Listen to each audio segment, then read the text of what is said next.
better than Nawache when he talk about it, because he's not just talking about it, but he's living and he's inspiring all of us to focus on rural credit. With that, sir, I'll ask you the first question in terms of what are the challenges which you see in internet वाला terms of video में enhancing the growth of rural trade in India, and what inputs would you give to the audience in terms of how do we solve for it? First of all, thank you. Thanks GFL for having the rural credit take center stage here, which is very important this time when India is growing at a faster rate. We need to take all sections of society together, and that's the concern of the government of India when we discuss with the government. This rural credit, which is rural India, which is growing at around 4%, need to be accelerated. That growth need to be accelerated. And for that, what best other than credit need to be there. So in that context, there are challenges are well known. Of course, accessibility, everybody knows about that. More than accessibility, I feel that trust should be the first thing, because there should be the trust between the lender who is giving away the money and the borrower who has to be the custodian of that money. So that trust need to be proper. Then the information gaps, because that flows from the trust. The information gap need to be bridged. And then there need to be adaptability in terms of the products which are available, and it should suit the rural economy or rural activities. And these challenges need to be done in a very different manner, because as of now, the size of the pie is lesser.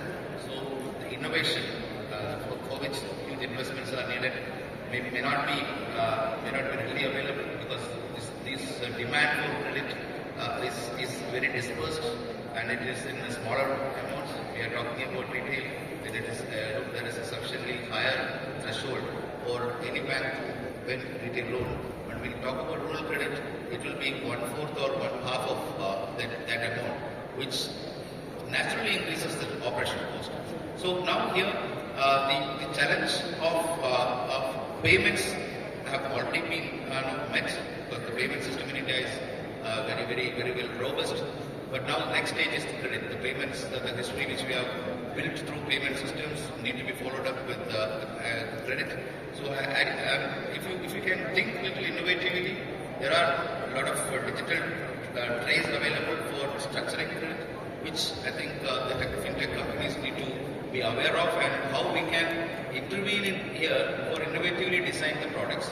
So here, of course, the availability of internet connectivity is a major issue. Whatever you plan, if it is not being accessible, because physical access in terms of touch points, anyway, it will be very difficult for any economy to meet.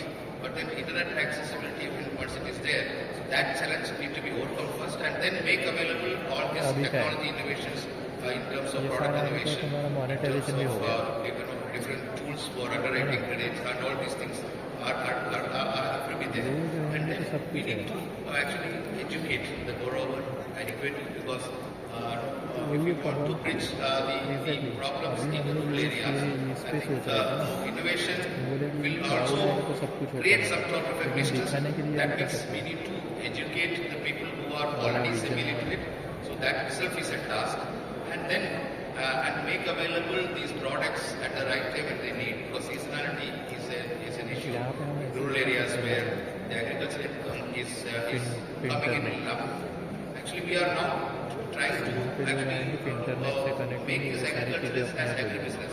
If you see the last union budget, where Government of India declared its intention of transforming agriculture to agribusiness, so a lot of MSME journeys which we have already set up should be adopted, should be tackled and then adapted for the agriculture activities as well. So that is where we need a lot of innovators to come.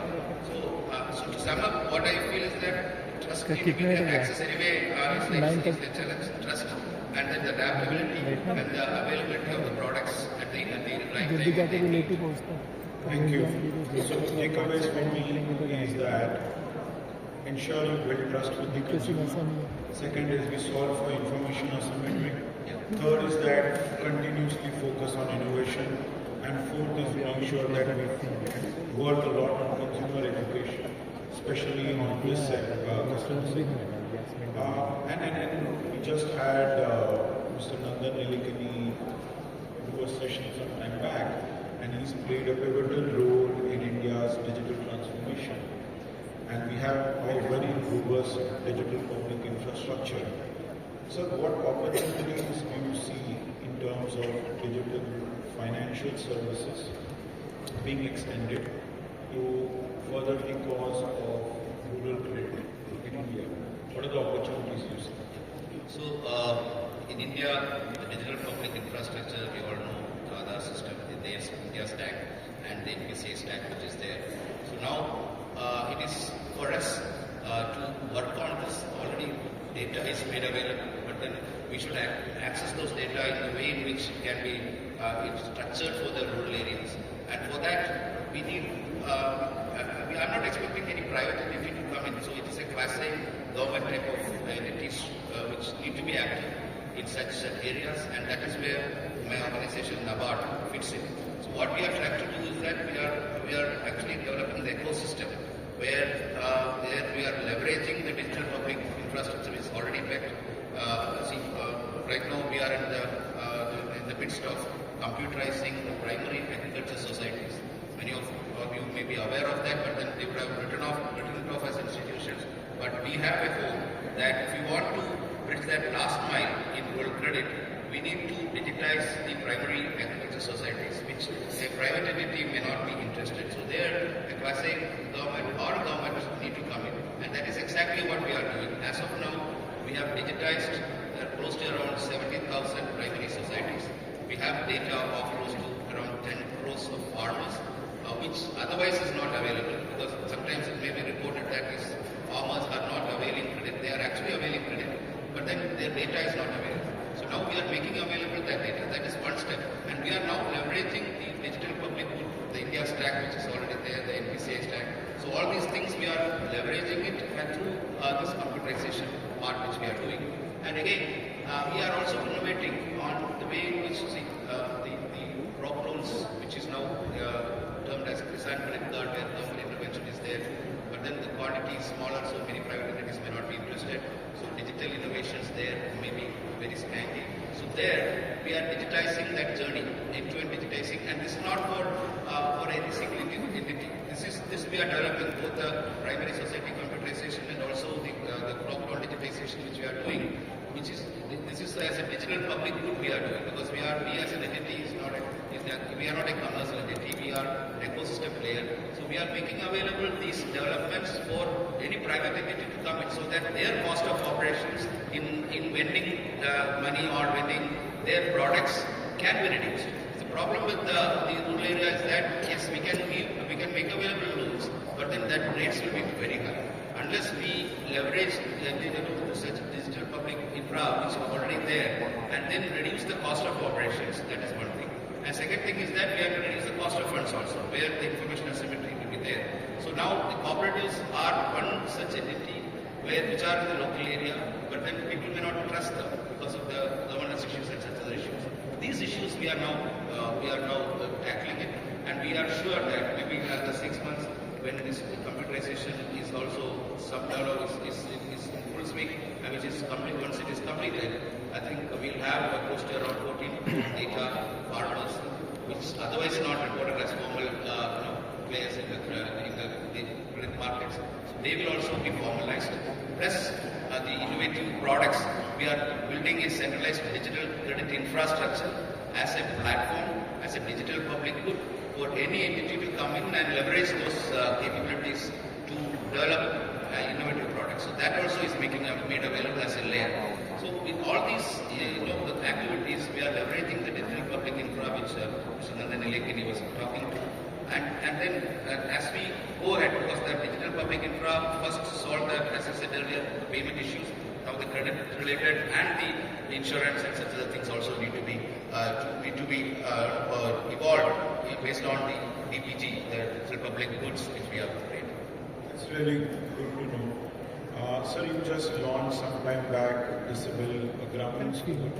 And if I have to talk about the progressive government initiative and the budgetary announcement on the Grameen score. What role do you think Grameen score will play, and how it's going to benefit the rural borrowers and the lenders at the same time?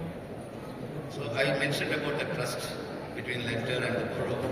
To bridge that trust, there need to be a lot of intermediaries there.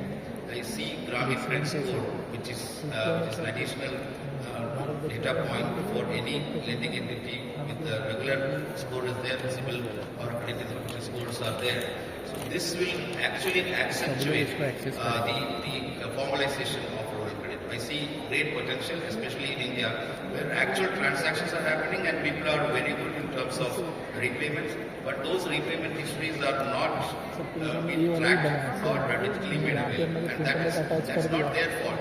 So once we talk about any of these defaulting loans, it is not that who has defaulted, but it is not that why system didn't allow him to pay. So that is what we need to do. So he as an entity, he may be inclined, because we have seen our experience with rural people is that they are more good in ensuring that whatever dues they have to pay have to be paid on time. We saw that in the SHG package programs, in the KCC programs and all, where they are very prompt in repayments. But then the problem is that whatever activities they have undertaken, transactions are not adequately captured. So the system need to be helping them pay and also make known to others that they are good borrowers. And that is the role I think पूरा पालघर जो है ना एकदम perfect model है वहाँ पे travel है I hope that we have launched the first version, I understand, with making available whatever content data, but we need to augment that with many other features, including non-traditional data sources. So I hope Grameen Score will be a real, a real influencer in augmenting rural credit. Sir, very good point. You spoke about alternate data for Grameen Credit Score. Sir, with your rich experience, can you throw some light in terms of what are alternate data sets which we should look at and we will आज वो मोदी जी आने से traffic रहेगा आराम से जाने का in terms of getting access to those बस 8 बजे के लिए बस पकड़ेंगे sought for into credit? Sir, any recommendations for the alternate data points, sir? Yeah, so here normal credit score will look at their credit history, their credit transactions. First important data point is that their payment history. Well, it's always with the UPI and other NPCI products, there are sufficient data points to track their payment behavior.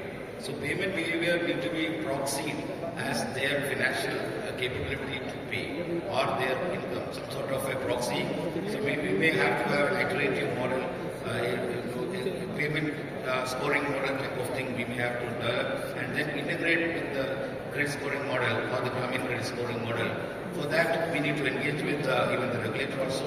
The regulator has to be given appropriate confidence that this will be sufficient enough, partially at least, or maybe giving an inkling of his economic activity. That is one thing.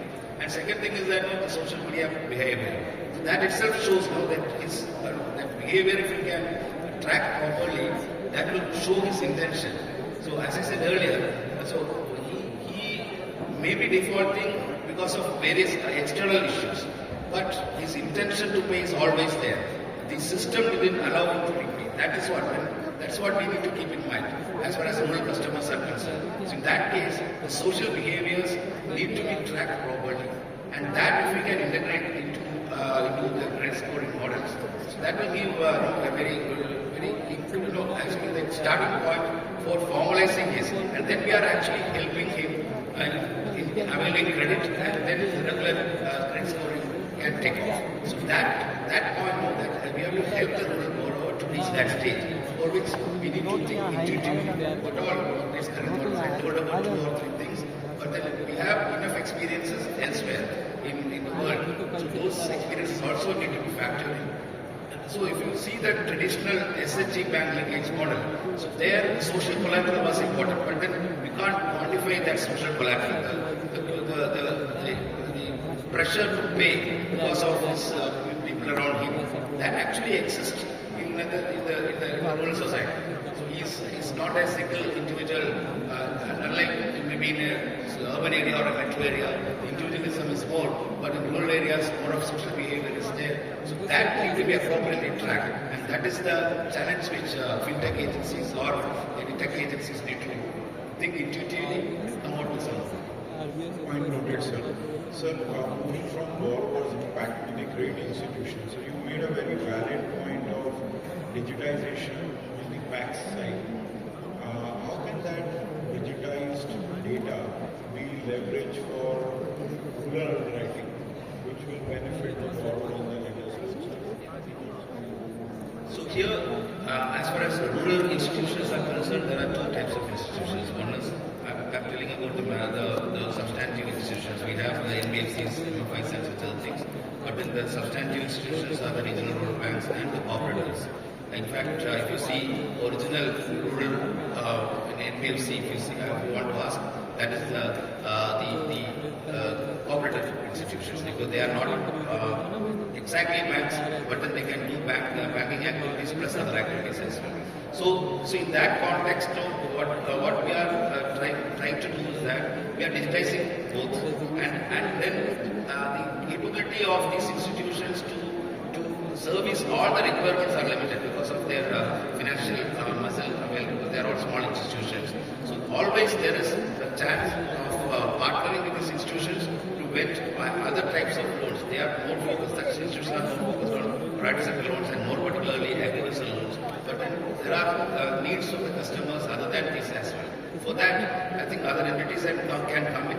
Co-lending models can be thought about, securitization models can be thought about, and we in fact will encourage and we in fact can provide a platform for all such type of non-traditional methods of lending to work on rural market. Great. So in recent times you've seen the consolidation of the regional rural banks. How do you think, sir, that is going to help us towards having more credit inclusion in the rural locations?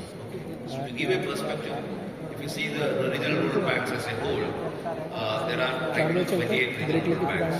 The total size is around 13 trillion, their balance sheet size, which is equivalent to a mid-sized private sector bank.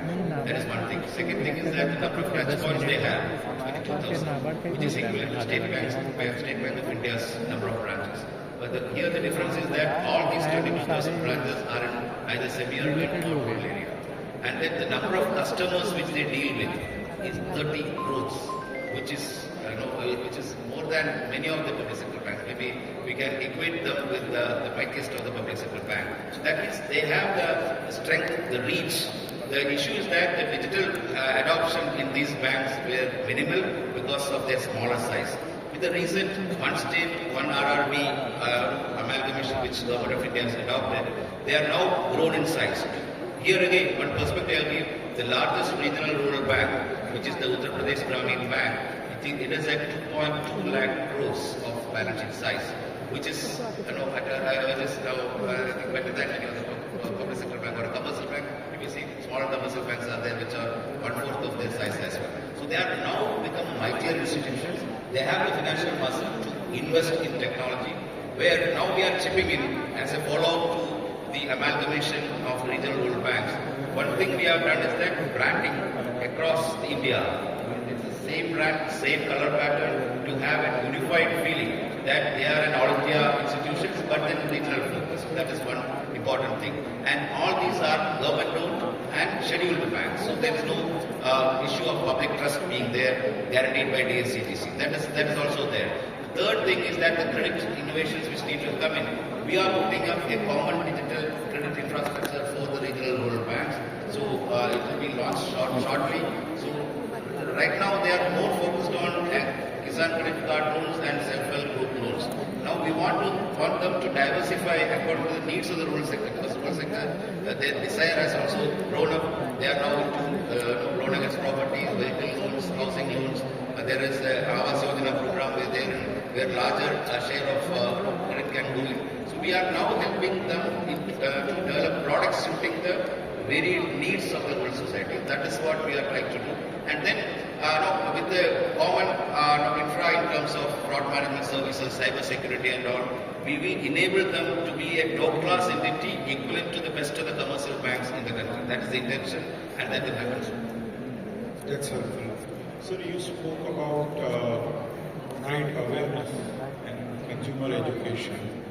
And for our dream to be building a trade fit India, what's the importance of trade education? And how do you think as an ecosystem we can further the cause of trade education, sir?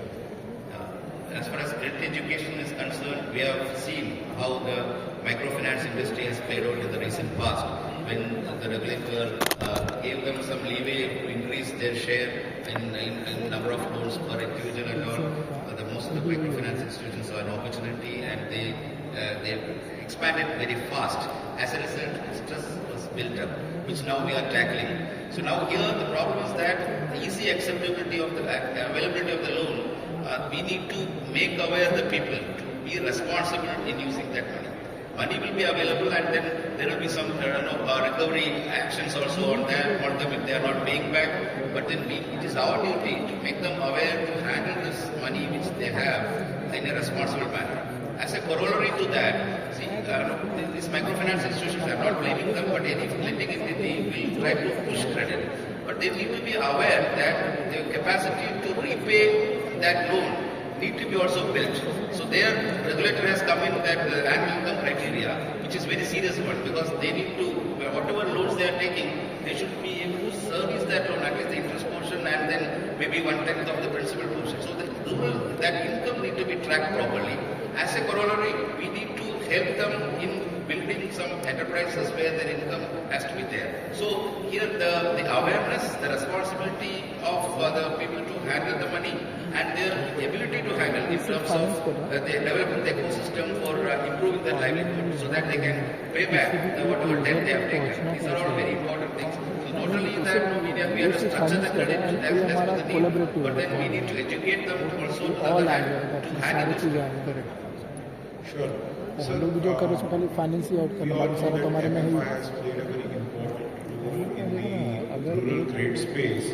And as a career banker, sir, any citizen है तो recommendation उसको for तो the काफ़ी सारे MFI leverage industry? चाहिए ही minimum miss कर रहा This है will flow from the previous answer. First thing is that they should lend loans in a responsible manner because they should be aware that they are dealing with people who are not that aware about how to handle their finances. So that is the most important thing. The second thing is that, of course, their cost of operations are very high. In fact, their cost of funds is high, but then we can't help on that. But they have to improve their efficiency in terms of reducing the cost of operations so that the rates at which they are giving the कल loans, क्या office जाओ they should not be हाँ just profit-minded. Of course, profit is needed for sustainability, but then if their existence also need to be there on an ongoing manner. They should be very stingy in generating profits out of each transactions. They should actually work on the volumes rather than per transaction profits. So that is what they need to be aware, the social awareness, and then some part of whatever literacy aspects which we told. There are a lot of agencies with whom they can associate, including from NABARD. There are Center for Financial Literacy is available, financial literacy centers are available. There are rural self-employment training institutes are available.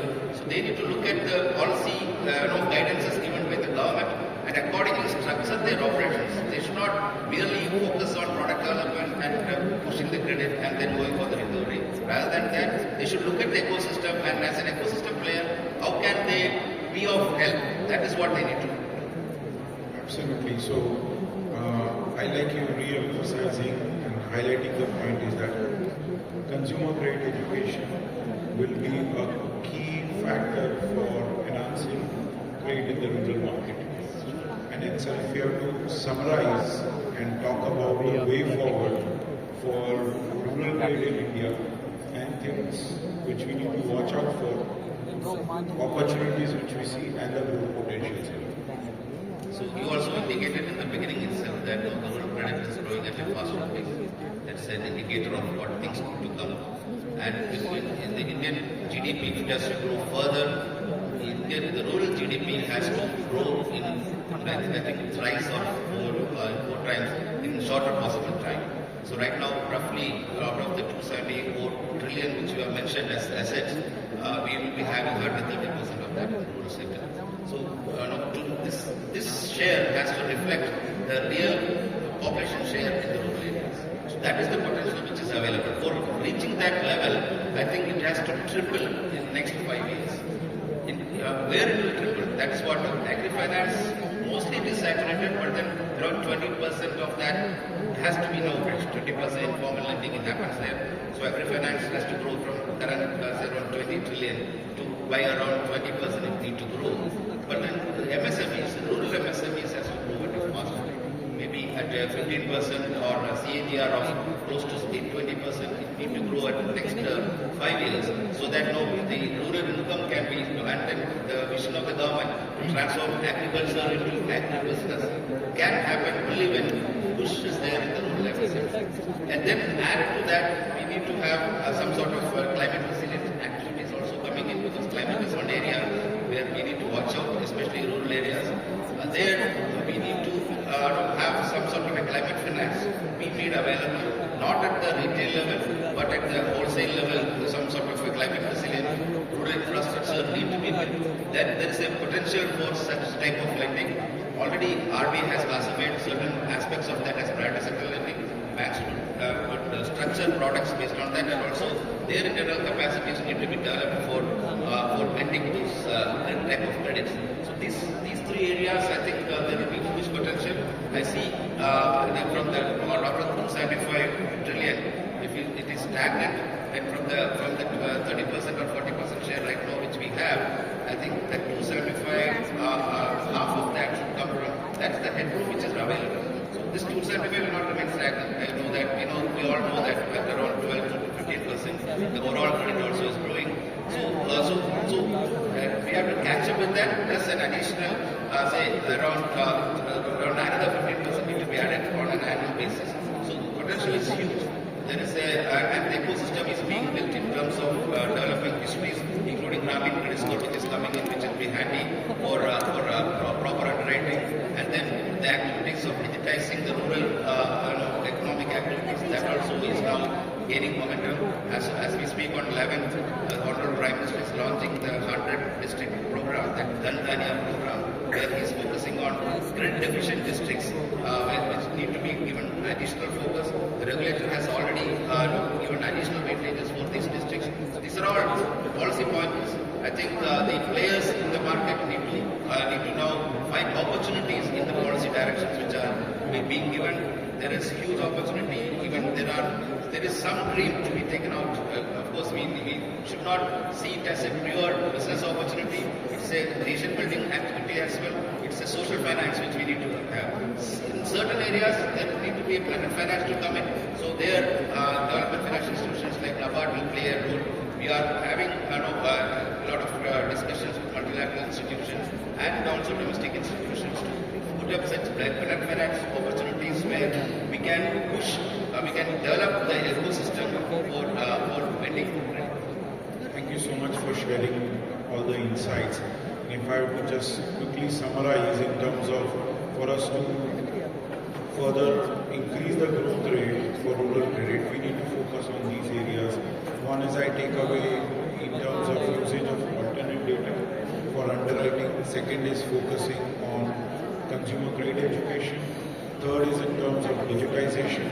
Fourth is in terms of making sure that we work with the regulator, the credit institutions and the consumer together to make sure that there's a high level of awareness and we progressively build this whole credit market in the rural sector.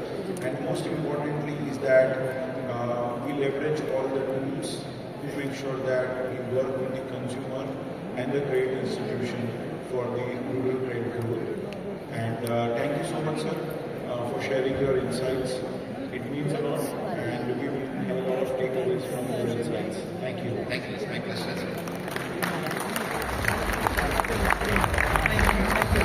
In fact, in this conversation, we managed to absorb rural India's economic potential so beautifully. But that being said, on that note, firstly, we have a quick photo op. We have Sri Shaji KV and Mr. Bhavesh Jain come together for a quick photo op.